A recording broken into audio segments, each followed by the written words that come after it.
Hi, Daddy Gang.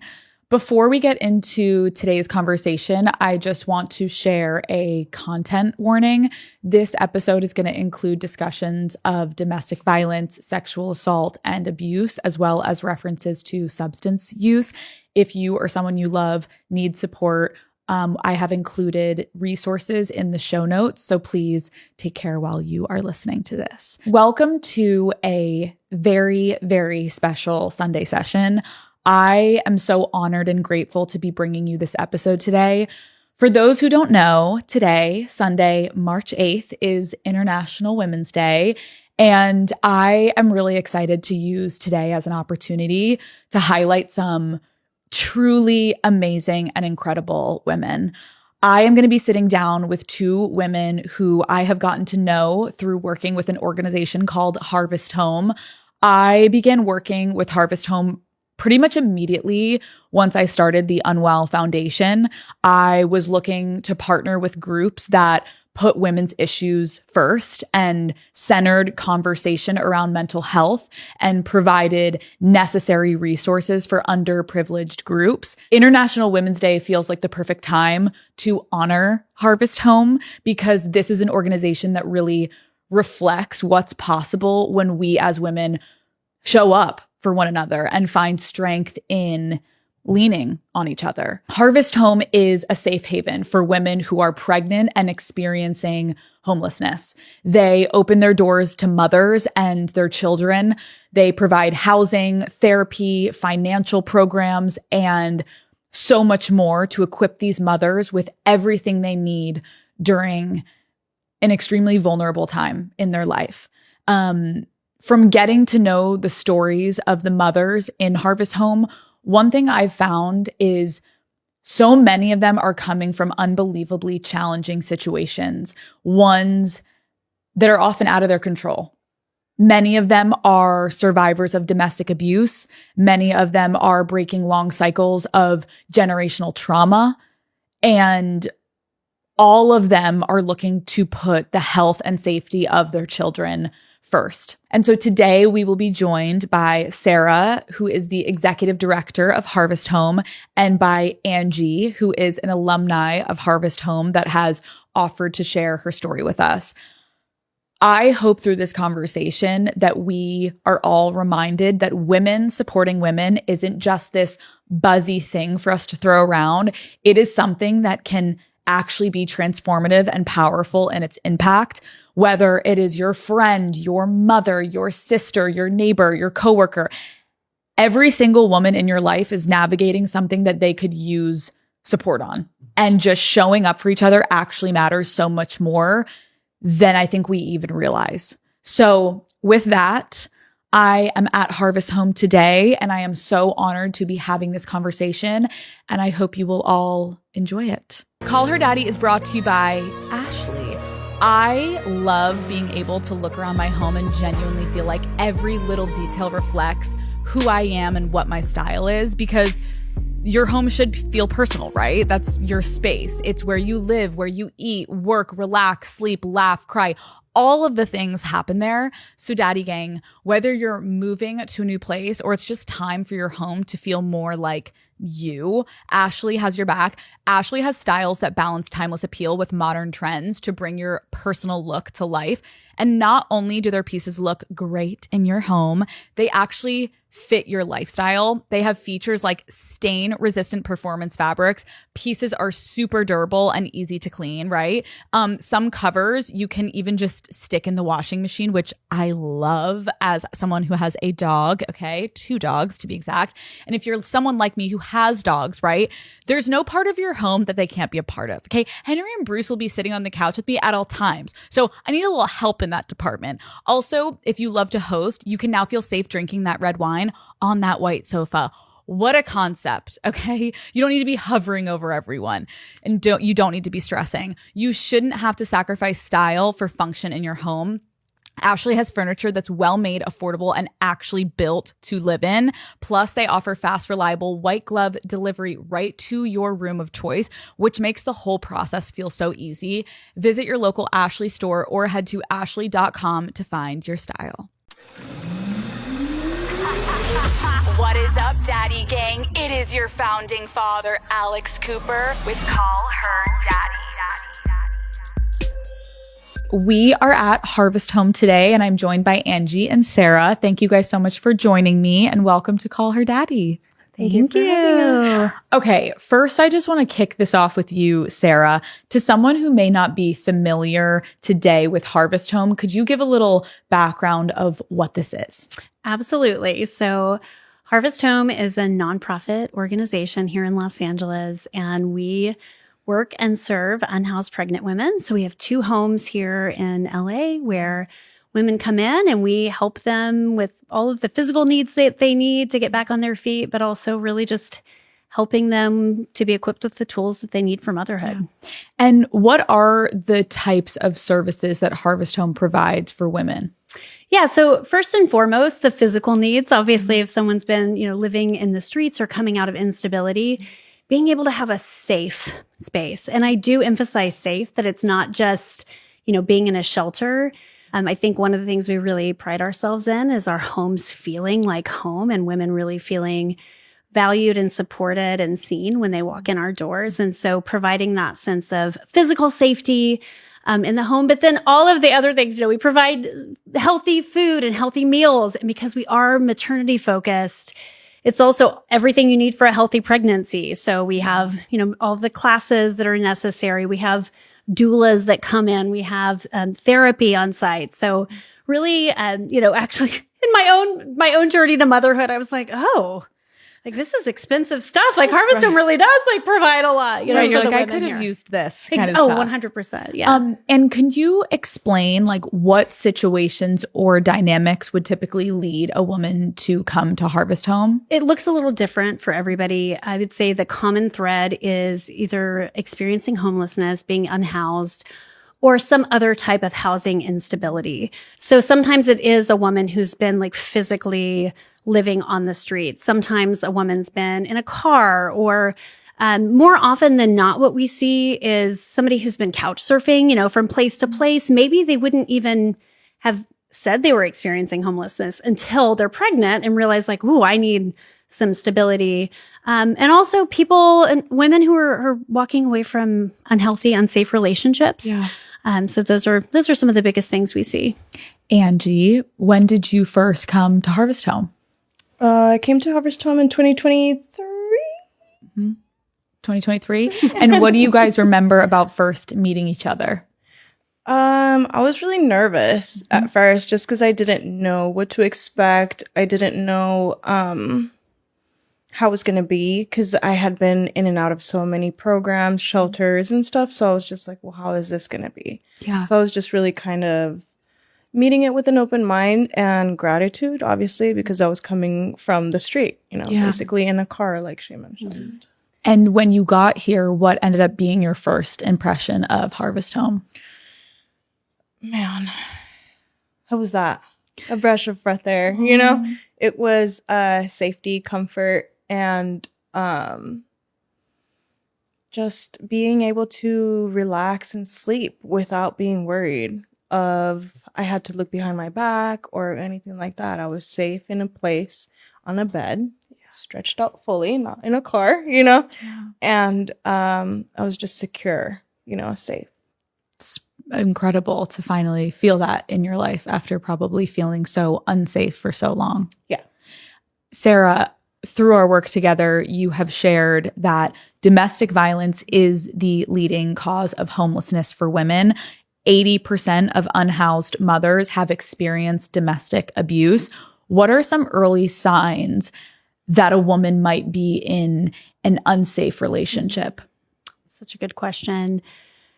First and foremost, I think, is that their entire world revolves around this person. Mm-hmm. So often a relationship that does have this abusive element to it, it may not start that way. It starts maybe by feeling like you're that person's whole world. And, it could be what some people think of falling hard for somebody, right? Mm-hmm. You're their entire world. But then over time, starting to isolate more from the relationships that you have, in your life. And starting more and more to maybe things that felt protective in the beginning, like, oh, this person is, providing things for me, or this person calls and checks in on me a lot. Like, that feels so wonderful. But over time, you can see that those are actually like controlling or manipulative behaviors.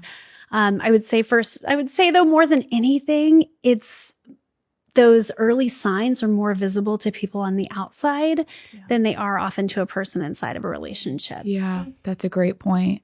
And how do you think pregnancy could impact when someone is experiencing an abusive relationship? Yeah, it's interesting. So there's actually been, some research that has shown that domestic violence actually increases when a woman is pregnant. It's wild to me to think about that. But if you think about it, if the relational dynamics are often about control, as someone who's experienced pregnancy, you have very little control of what's happening in your body. Yeah. And I'm sure within the dynamics of the relationship that is present as well. Angie, was domestic violence a part of your story?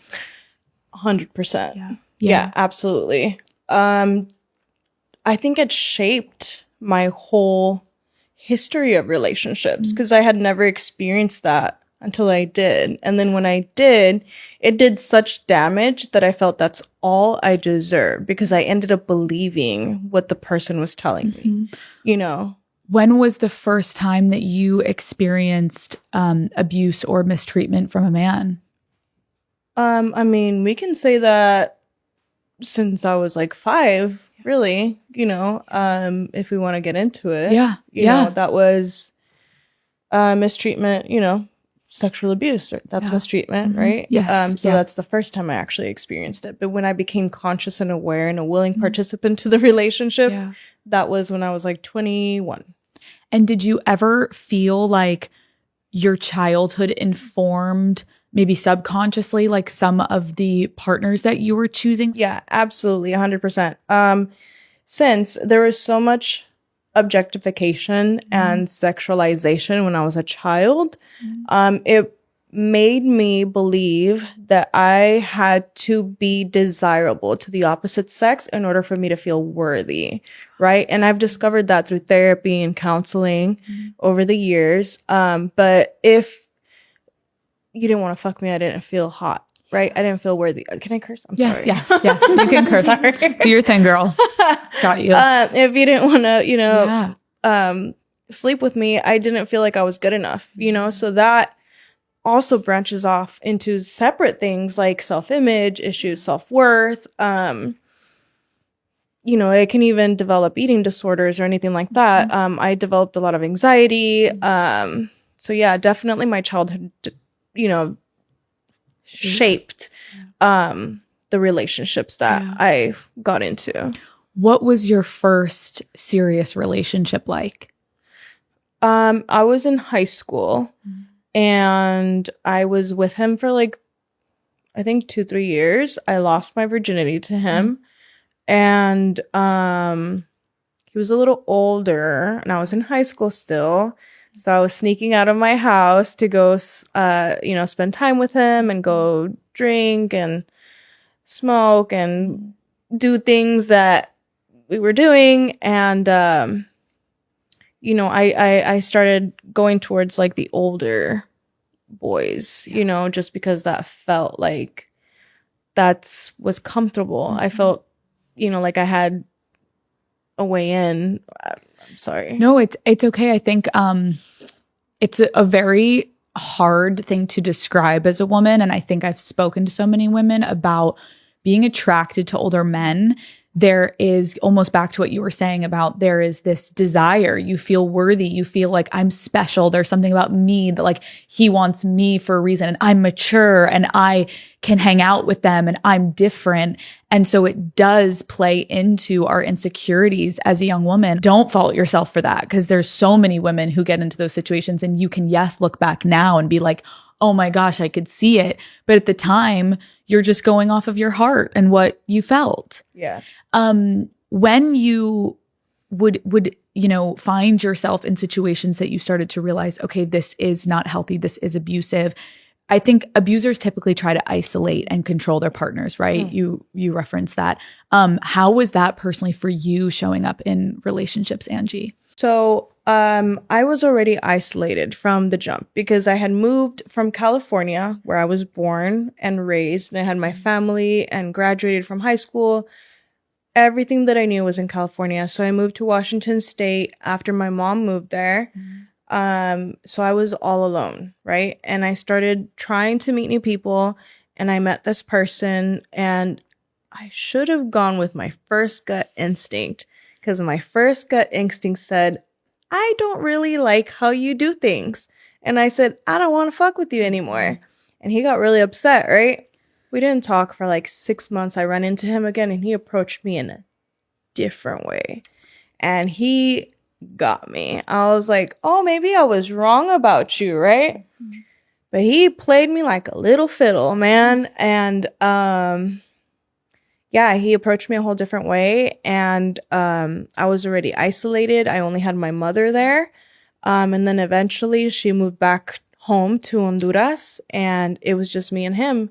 And I was away from everybody. So I only had the few little acquaintances that I had met throughout the first year there, and my work people, companions, and coworkers and stuff. So yeah, I felt like he was my everything, because that's what I came home to. That's what I left. That's what I worked on. That's what I put all my time and effort into. That relationship, his son in the household, right? Because as a in my culture, as I grew up, you know, really old school, you take care of the house, the children, and the man, right? And to an extent, I like being a little house mouse. You know, I really enjoy it. He took it too far, though. Like, to a point, I felt like I was just his maid and sex servant, pretty much, you know? Yeah. When you were going through this isolated, difficult time, where would you turn to find relief from the pain and the anxiety that relationship was causing you? Unfortunately, that's where my drug abuse started. I didn't have anybody. I didn't know the people that I met good enough to vent to. I couldn't tell my mom because I felt embarrassed, and I felt like I would worry her and stress her out while she's in a different country. So I remember I had gotten my wisdom tooth. It was pushing through, and they prescribed me an obscene amount of Percocets. And when I took them, I was like, oh, this is great. I was like, he's yelling at me and talking smack and telling me the dishes aren't done or blah, blah, blah. And I'm like, okay, you know, just, you know, so that's what gave me relief. Unfortunately, that's what I had to lean on. You know, I felt like I didn't have anybody else besides the pills. And when did you realize that this had turned from a coping mechanism to a physical dependence for you? Oh, boy. I remember that day clearly because it was snowing outside. And I remember waking up and feeling like I had a cold and my body hurting and also my chest beating really hard. And I text my friend because she's like, hey, what are you doing? And I was like, I don't feel good. My nose is runny. I got the chills. I feel like I have a cold, you know, and I feel really anxious. And she's the one that said, she's like, well, maybe you're withdrawing. And I was like, what are you talking about? She's like, well, you've been, you know, you're withdrawing. You know, I think you need another pill. You'll probably feel better. And I was like, no, there's no way. You know, I was like, there's no way. Yeah. And then when she put that into my head, then I started obsessing on that. And I was like, oh my God, I need it. Because now my body is like asking for it. And then I started getting more anxious because I started obsessing on it. So then that triggered that like cycle. And I think something that you said about, you know, this essentially was a way for you to escape a form of this abuse. Like there was a numbing that when he was being abusive, you were able to kind of be in a different realm essentially because of these drugs. When you look back at that version of yourself, how do you think the way that you were treated by those type of romantic partners really, really impacted your confidence as a woman? I didn't have any. I didn't have any self-worth. I felt like I was getting exactly like, oh my God. You got it. I felt like I was getting exactly what I deserved, because I ended up believing him, right? Believing them. And unfortunately, our brain does this really weird thing that we stick to the negative more than the positives, right? I have to really work on focusing on the positives more than the negatives. And at that point, I didn't have the tools that I have today, right? So looking back, it affected, I didn't have any confidence. You know, I didn't feel like I was worth diddly squat, you know? Yeah. Like, did you internalize, like, were there statements that he would say to you that stuck with you for a long time? Yeah. That I wasn't going to amount to anything, and that I wasn't going to amount to anything, and I was just going to end up a gutter rat and dead in a gutter or something like that. Something along those lines. Oh my God. Angie, I'm so sorry. And now look at you and where you are today. Not in a gutter. Girl, no, you are not. Sarah, I think even while we're speaking about this, the statistics say that women will go back to an abuser 7 times before walking away for good. Mm-hmm. Why do you think it's so common to go back to abusive partners? Yeah, I think kind of thinking about that question of, are women going back, or is something drawing them back? Angie just spoke about how her identity and worth as a woman was so beat down that she didn't think she was worthy of anything better than that, right? And so thinking about really the isolation and also Angie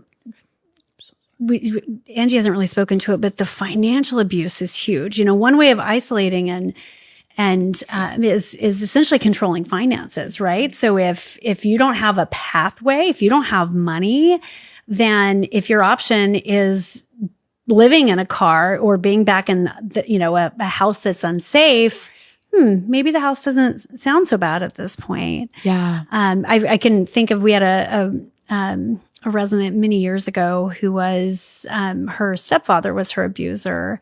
And she actually viewed the abuse, this is just heartbreaking, as he's not charging me any rent.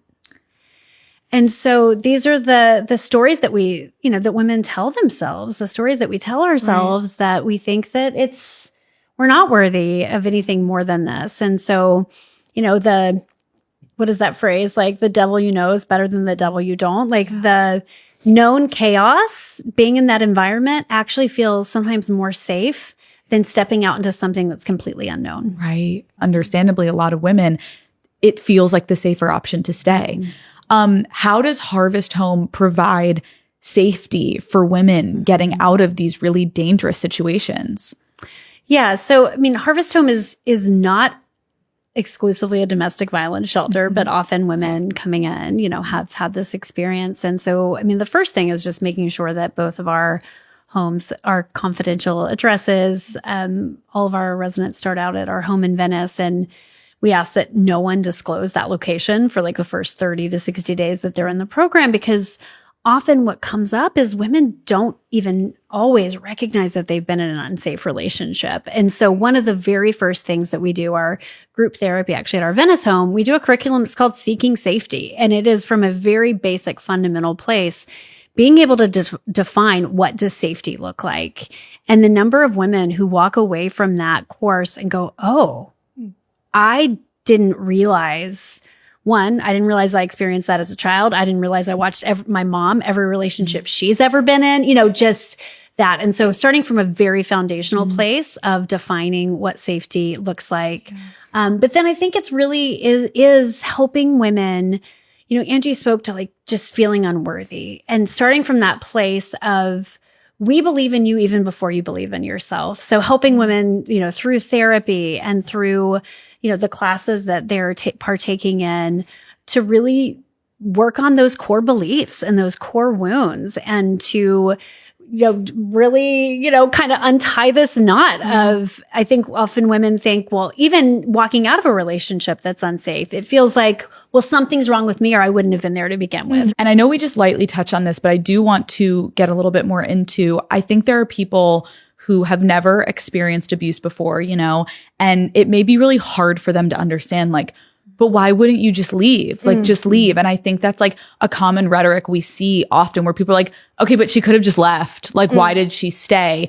And it's so privileged to say that. And it's so not that simple for women. Angie, from your experience, could you shed some light on why it felt impossible to escape abusive situations you've been in? Absolutely. Sarah touched on it, financial abuse, right? Even though I had my finances, at some point or another, they try to take control, right? So all of my finances were going into one account that I barely had access to, right? Also, maybe the vehicles, I didn't have my own vehicle, or also the self-worth, I felt like I couldn't do any better. I couldn't do it by myself. I needed him for some reason. I felt like I couldn't possibly succeed on my own because he said it so much, and I ended up believing it, like I said. So like my spirit, my motivation, my confidence, my self-worth was just crushed.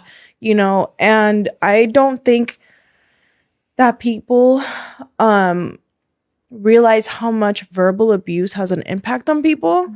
I would rather get punched than verbally abused because the punches just kind of, they wear off, right?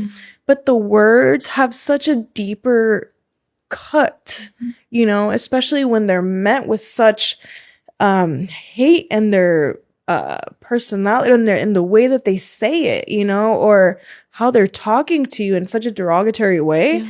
It has such a weight, that I felt like for myself, it just cut me deeper than anything could ever do. And it just made it that much harder to leave, because there's so many unknowns, right? Like, well, if I leave, like, am I going to be able to make it financially? If I leave, am I going to meet somebody worse? If I leave, am I going to be alone for the rest of my life? If I leave, will I ever feel like myself? Will I ever heal? Will I ever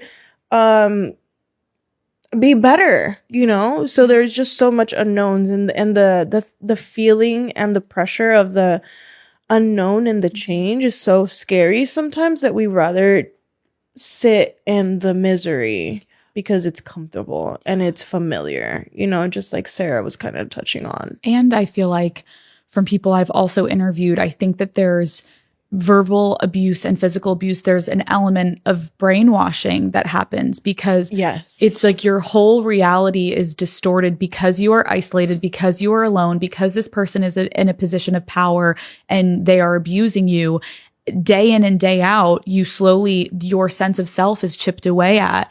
And then you are kind of beholden to this person. So when people from the outside are like, but she could have just left. What upsets me about that is there's so much emphasis put on why didn't the woman do something about it? And the question isn't, why did he not stop abusing her? Why was he not put in jail? Why was he not taken care of? Why is it always on the woman to fix the problem when the problem is actually the man? Angie, can you walk me through the year of your life before entering Harvest Home? Like, what was going on? Can you tell me the full story? So the year before I came into Harvest Home, I had relapsed and I had been hiding my use for the last year. I was working, I had a little job. I was seeing my son on the side, my oldest. And I was just kind of in really an unstable environment, Can you explain what that was? So I was in an unstable environment because I kept coming in and out of programs, right? So I couldn't stay clean long enough, to get my own place. And I was in and out of treatments, so that was really unstable. I was really trying, because I really wanted to get my son back. And even though there wasn't like a custody order or anything official on paper or through the courts, I wanted to be reunited back with him. But yeah, that's what kept pushing me to keep trying, right? But, after several overdoses and in and out of treatment, sober livings, I was just not stable enough to be able to care for him or give him a good life for him to thrive, because I wasn't even thriving, right? So, before I came to Harvest Home, I was, like I said, in and out of treatment. My current partner at the time, he, kept trying to help me. He just didn't know how. So he would, encourage me to go to treatment and show up at treatments where I was at and be there for me and be consistent and be, supportive. And he believed in me, So I found out I was pregnant. I was in my addiction. I could not stop. I wanted to stop, and I would pray every night, crying, that I was scared that I was hurting my baby, and I just couldn't stop, So then he's like, I think you should go back to treatment, right? And I ran away.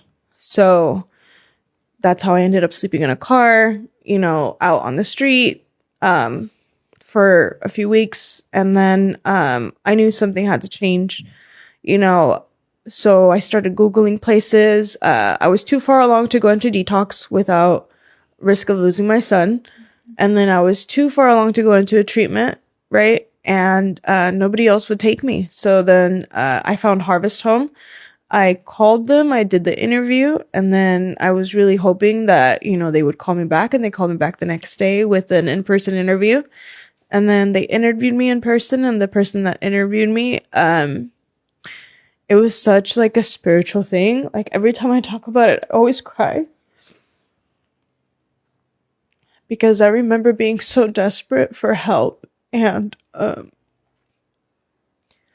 so desperate for God, and guidance that I think it just put me exactly where I needed to be, because she ended up just praying for me out of nowhere. And I was so grateful for that. Because that kind of kickstarted a much deeper relationship that I have with my God, and that's how I got into Harvest Home. I think I was like, what, 6.5 months pregnant or so. And I got into the Venice house, and I was doing counseling and therapy and all these classes that I had to do just to make sure that I had all my ducks in a row, because I was terrified that they were going to take my baby away because I had drugs in my system, right? And I don't know, like, since I was a little girl, like, I always played with my baby dolls and being a mom, and playing house, and that's all I wanted to be, a mom, So I was scared that they were going to take my son away. So I tried to be proactive. No, I did. I was proactive, with everything that I was doing. My counseling, my medications, my therapy, my psychiatrist, everything and everything I was just taking care of. I was in and out of that Venice house like crazy. And of course, he comes early when I'm totally unprepared. I had nothing. I literally had nothing, right? And I came home one day to my room in Venice, and there was like this big bassinet with all kinds of baby clothes.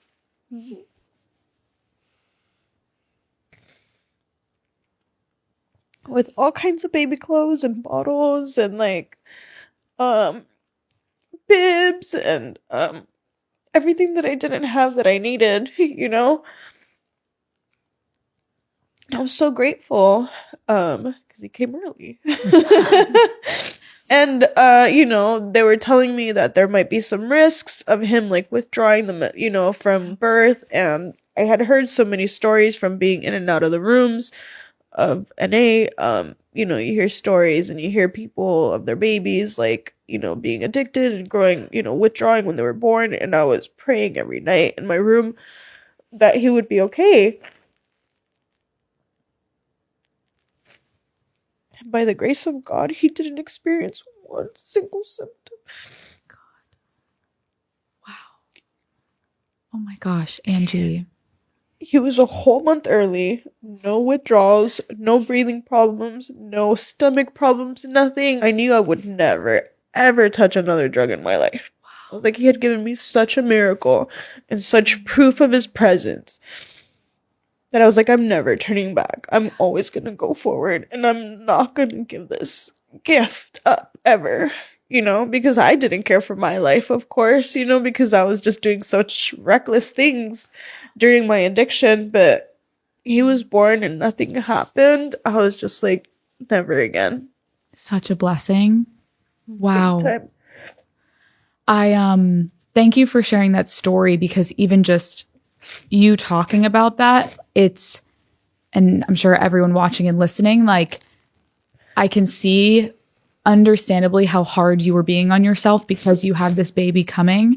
But to hear the beginning of your story and how this man beat down your confidence so intensely, how he was abusing you, how you were in this really, really horrible situation to the point where it drove you one day after getting that surgery to be like, oh my gosh, this alleviates that pain. And I don't want to live in this pain of being abused. And then this cycle it continued. And then now to see where you're sitting here today, like, you are a fighter that got through that abuse. And so many of these things that happened to you were because of what he put you through.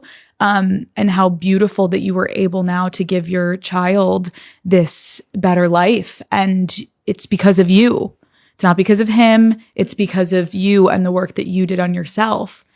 It's incredible. When someone in Angie's position does reach out looking for that immediate help, what does the intake process look like? Yeah, so she mentioned our Venice home. So we have all of our new residents enter in through our home in Venice. And, we first just do an interview to make sure they're okay, make sure they're safe. Do they have a place where they're, able to be for the immediate future, right? For the next couple of days until we're able to bring them in.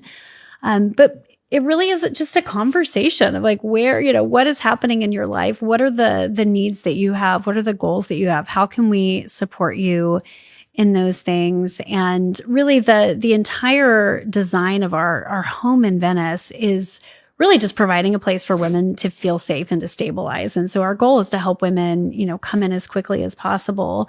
It is kind of funny because, the things that typically within our process, like, well, we're not a domestic violence shelter, even though we serve a lot of women who are walking out of that experience or through that experience. And we're not rehab, and it's really funny to me that in both of those situations for Angie, like, that is, you weren't actively in a domestic violence situation when you came to Harvest Home. But to me, it shows how important it is to take a risk on people and believe in them. Right. Yeah. And this woman it's just so amazing. All of it she's like walked through and accomplished in the last couple of years. So. Angie, I know obviously you started in the first Venice location and then you eventually became a long-term resident at Harvest Home. How did that feel and how did it go? It was a little scary at first, just because there's more people in this house because it's bigger, right? And but as far as like the, dealing with the baby, I was already kind of in a routine because he came early. I actually had him at the Venice house when he was supposed to be here. They move us here before we have our babies, and he just wanted to come, so he was early.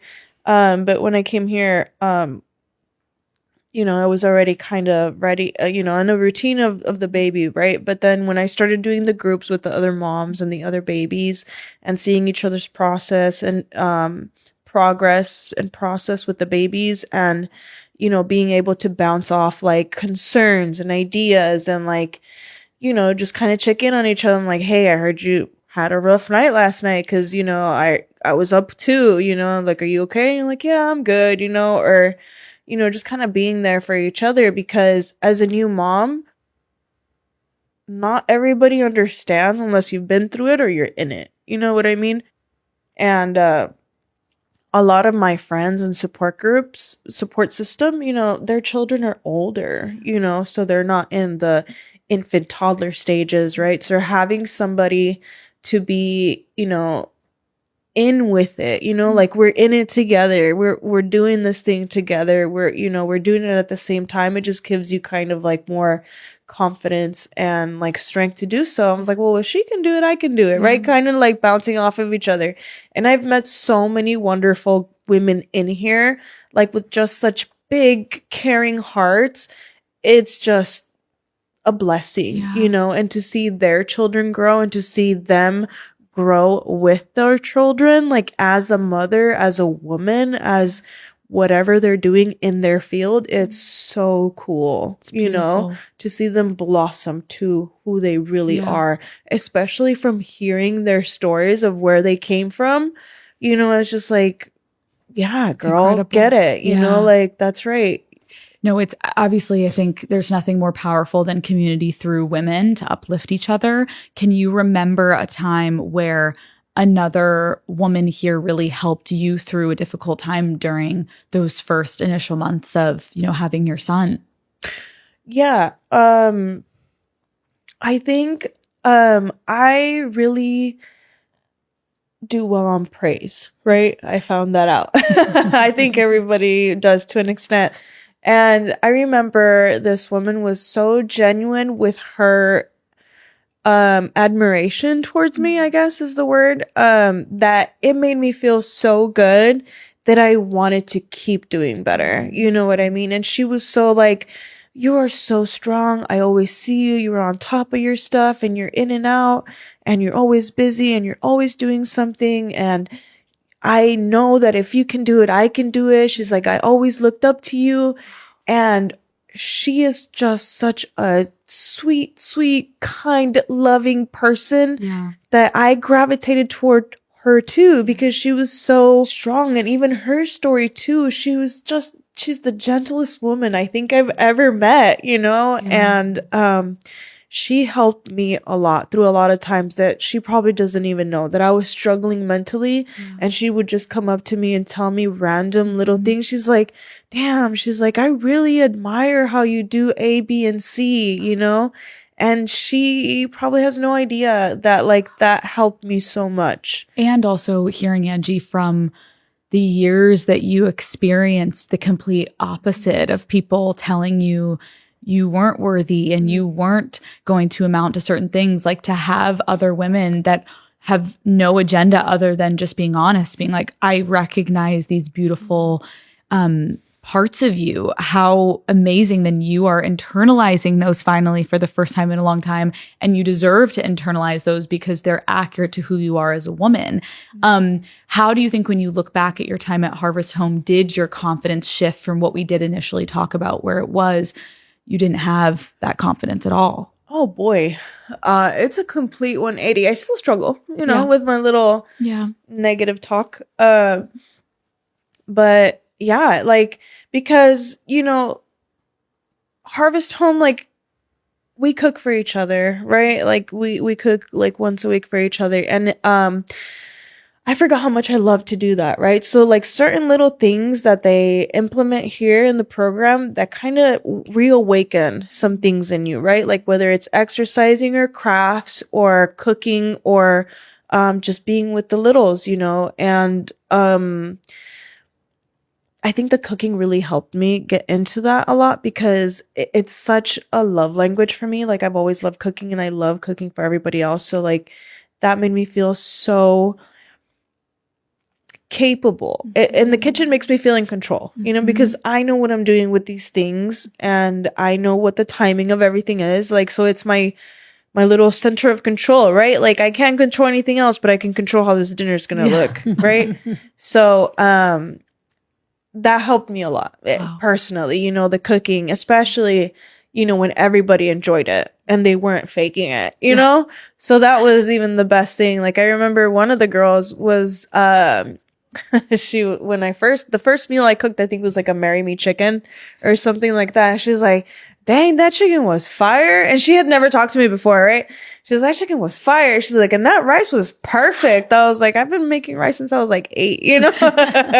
And so that felt really good, you know? So I was just like, okay, well, I'll keep cooking, you know? And then every time I cook, no complaints, you know? And it was, that made me feel really capable. And it makes me so happy for you because you did say, you know, in those relationships you had, you were supposed to take care of that household and you were cooking for these men, and it wasn't met with anything of thank yous or appreciation. And so the fact that you do have such a love for it, but you probably lost that love because it came with control and fear, you now got to reassociate something you love so much and have people be not only just enjoying your food, but also giving you thanks for something that you put a lot of hard work into, which is beautiful. Call Her Daddy is brought to you by Sephora. Girls, how many of us have woken up after a night out and realized we completely forgot to take our makeup off? Yeah, we have all been there. The mascara is smeared everywhere. The concealer's all over your pillow and your face is already starting to break out. I know that morning after skin can completely ruining my confidence, but luckily Sephora has become my trusted first stop when I need some good skincare. They carry high quality skincare from top brands like Summer Fridays, Rhode, Laneige to Caudalie. Plus, their beauty advisors help you figure out what actually works for your skin. In the overwhelming world of skincare, shop Sephora and get back to feeling your best. Shop skincare at Sephora. Call Her Daddy is brought to you by Uber Eats. You already know Uber Eats delivers your late night cravings in your favorite restaurants. But now, listen up. They are delivering something just as exciting. Ready for this? Sephora. All of your go-to beauty products can show up right at your door in as little as 25 minutes. Everything also is the same price as it is in store. You just basically save the time by not having to leave your couch or mid-makeup order it. So it's there by the time you have to finish your makeup. This has been such a lifesaver for me. I actually cannot explain it to you guys, especially when I'm shooting Call Her Daddy episodes outside of the studio and I'm like, oh my God, I forgot this one makeup thing. No, totally fine. Uber Eats, Sephora, we're good to go. There are so many moving parts when we're on location also. And sometimes it gets super hectic and I'll forget my favorite lip liner. And then everyone's like, just use this one. And I'm like, I won't look the way I want to look. I need that exact lip liner and only Sephora has it. So basically, instead of running around or settling on what's ever left in my bag or borrowing from someone, I can just open Uber Eats and get exactly what I need right when I need it. Order Sephora on Uber Eats today and get your glam delivered straight to your door. Check app for availability. Delivery fees may apply. And Sarah, could you talk about some of the ways that Harvest Home puts a focus on the community for the women? I know you guys just talked about the nightly dinners. There is group therapy. What impact do you see from these resources? Yeah, absolutely. I do think that the relationship building is kind of, sometimes people are like, what's the secret to your sauce? Like you have really strong outcomes and see so many women being successful. And it really is that communal relationship building, and certainly among the residents, but also from our staff. Like the staff, we have such a caring staff that truly sees the women here as valuable and worthy and capable, and just has such vision for their goals to come to, to fruition. And so I think that's so amazing. But on the community relationship side, so that nightly dinner, so every night, Monday through Friday, 6:00, our residents sit down and share a meal together. And I would say Harvest Home is 40 years old. Like the piece of feedback that I feel like is most consistent is how stabilizing and normalizing just that nightly dinner practice was. And just, the number of women who have said like, I thought that was just on TV. Like people actually do this, and then moving out on their own, and like they're like, I have a toddler and I'm still cooking my nightly dinner, for my toddler. And so but what I love is you could literally go to that dinner on a Monday and everybody's mood and energy would be one way, and on the Tuesday it's like completely opposite end of the spectrum. Nobody talks or whatever. But isn't that what real life feels like? Isn't that what family feels like? That we feel safe. We can show up in our home however we need to, just as we are. And so and then every night, Monday through Friday, we have classes as well. And so we mentioned the group therapy. But each of those times, they're just the times for women to connect. They're building skills. They're learning, new things.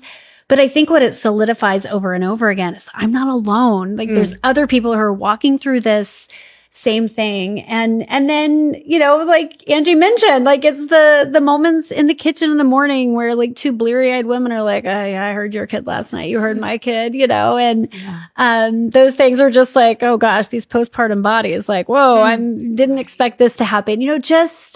I actually think that, after my own like experience becoming a mother, realizing how isolating in general the experience of becoming a parent can be.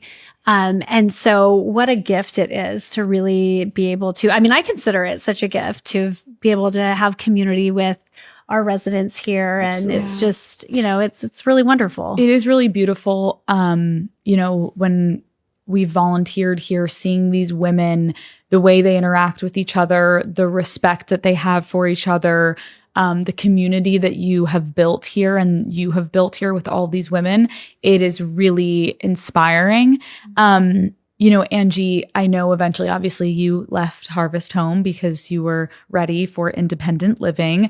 But after years and years of being put down by these romantic partners and experiencing abuse, how did the positivity of Harvest Home change your outlook for what your future could look like when you were ready to leave? When I left, I was still really nervous, but I felt more grounded. I felt more capable. I felt more sure of myself as a mother, right? So next I had to work on all the other areas, right? Like I had to get my foot back in the door of like school to get, where I wanted to go.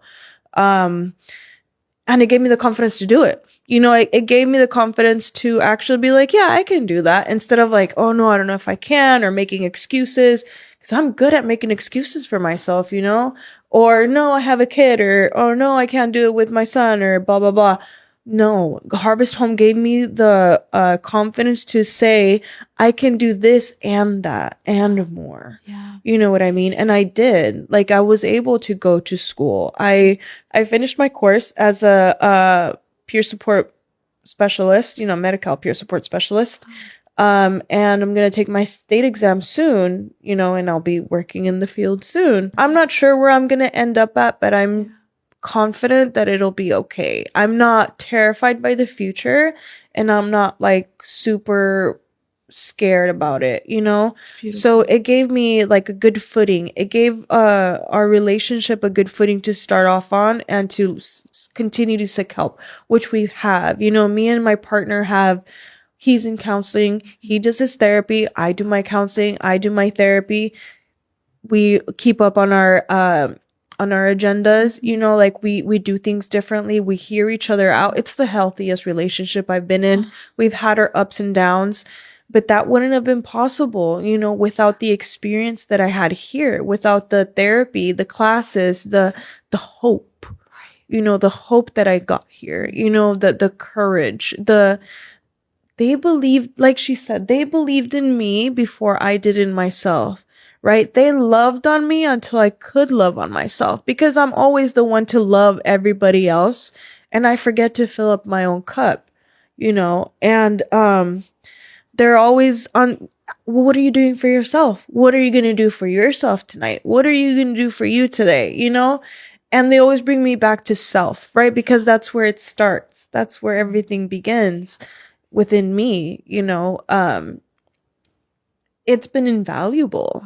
Now I have my own 2-bedroom. Now I have both of my kids full time, and including my oldest. And I've been fighting to get my oldest, and I finally have him. He's 9 years old, and he's finally with me. Oh, I'm sorry. I'm just so happy that he's with me.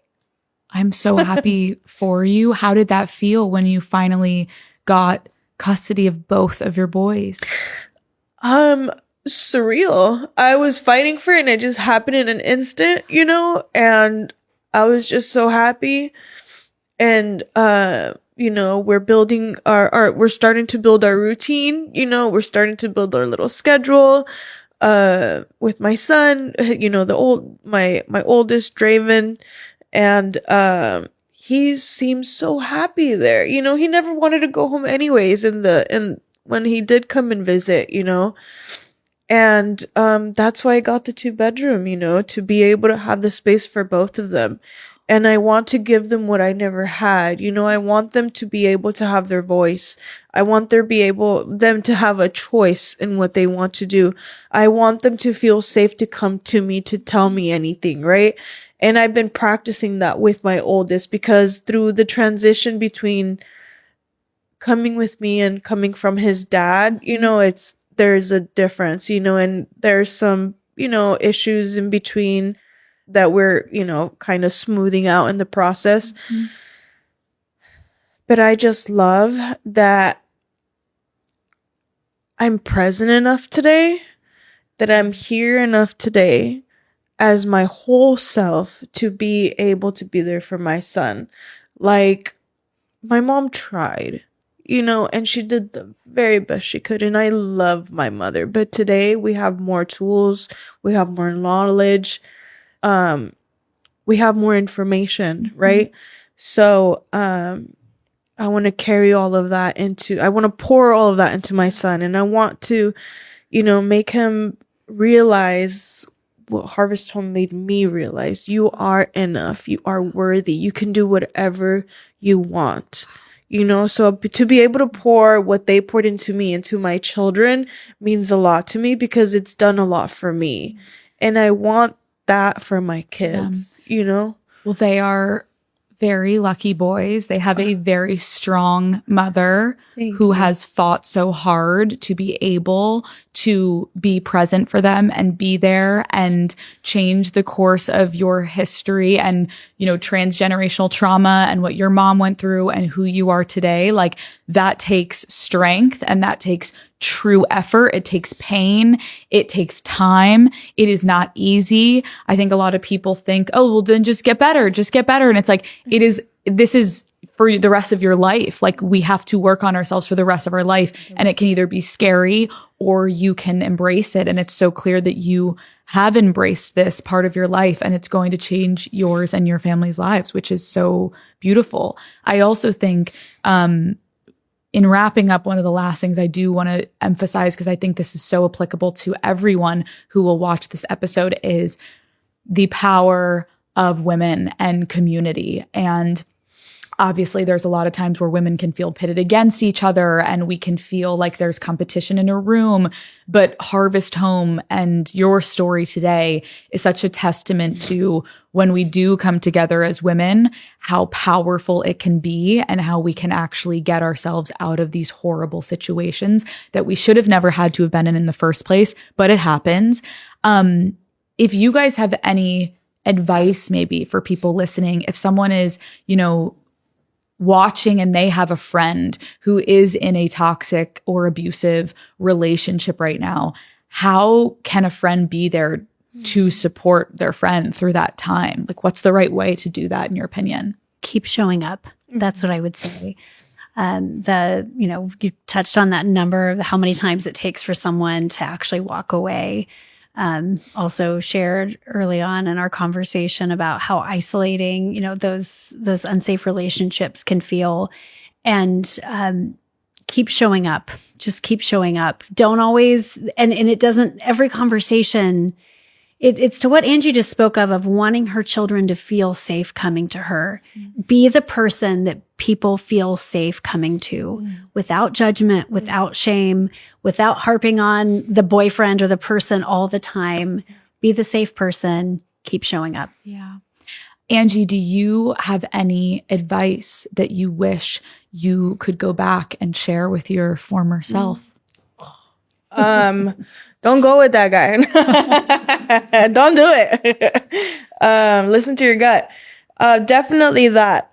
Trust myself more, right? Trust your gut. Trust your instinct. Trust who you are, right? Because when somebody shows you who they are, believe them the first time. Trust yourself. Listen to yourself. Trust who you are as a woman. Trust what you want, what you don't want, what you tolerate, what you don't tolerate. Trust that. Don't budge for anybody or anything. That's what I would tell myself.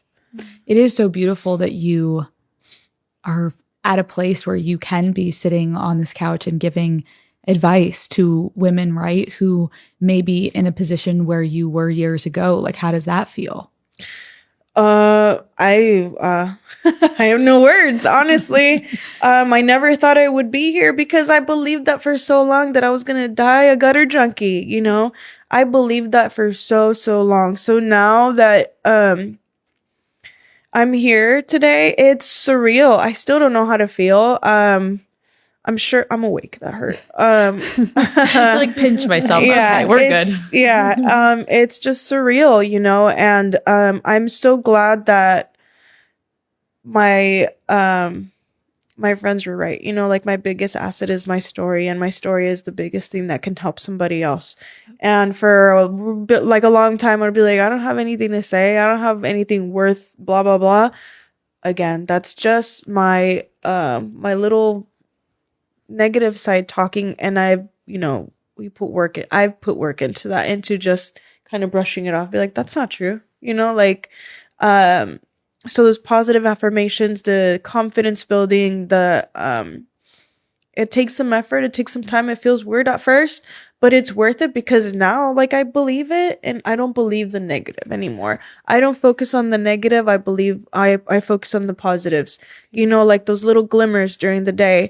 I start my day with a gratitude list. I start my day with prayer. I start my day with the verse of the day, you know, and that's how I start my day, with gratitude, you know, like an attitude of gratitude. And that's what's helped me so much, because I came from nothing. You know, I have never had a stable place in my life for more than like a year until recently. You know, I've moved so much. So now that I'm stable with my kids in my own place with my name on it, right? I have the keys for it. They're mine, you know? It's just amazing, you know? It feels so good, you know, to be able to tell my kids, like, this is our home. Mm-hmm. Nobody can get mad at me and say, get out. Nobody can tell me, I'm done with you, get out. You know, I'm the boss. I'm the one that has that. It's my house, right? So it's our house with my kids, of course, but You're like, it's my house. Let's go. Right. I have it decorated how I want to. I clean it how I want to. I organize it how I want to. And my partner just says yes. Which he's the best for. He's like, you know what, babe? Sure. Yeah. Do your thing. And you deserve that. Your story is so inspiring, and I'm so happy for you to hear how you started to where you are now. Again, it's just a testament to, like, you did that. And obviously Harvest Home had such an impact. Big. Sarah, if someone is listening who wants to support Harvest Home, what is the best way for them to get involved? Yeah, absolutely. Well, if you're here in LA, we would love to have folks join us as any way they're ready to step in. Honestly, volunteers, I think that's another relational aspect we didn't really talk about, of just when women have been isolated and people show up and say, like, hey, we want to support you. We're here to help. Just how much that speaks. People you don't even know. And so we have opportunities to volunteer. Certainly always opportunities for people to support financially. And so, yeah, well, I'm sure our website will be in the show notes or something. But if people are not, in Los Angeles, find a place locally to show up and serve and, be of support to others. So, yeah. I cannot thank you both enough for sharing your story today, for informing us on what Harvest Home can do. And again, like, if you're not in Los Angeles, there's so many other places like this that are changing women's lives. And I am so inspired, and I know that your story is going to reach so many people and touch so many people in a way that, we don't know who's going to listen to this, and it could inspire them to literally that day call for help. And you did that today. And so thank you so much, Angie, for being vulnerable. I know this can be intimidating with cameras and all the things. You were a pro. Thank you so much. And I think this was a perfect way to celebrate International Women's Day. So thanks, ladies. Thank you for having us. Thank you so much. Okay, Daddy Gang, I hope this episode was as meaningful for you as it was for me.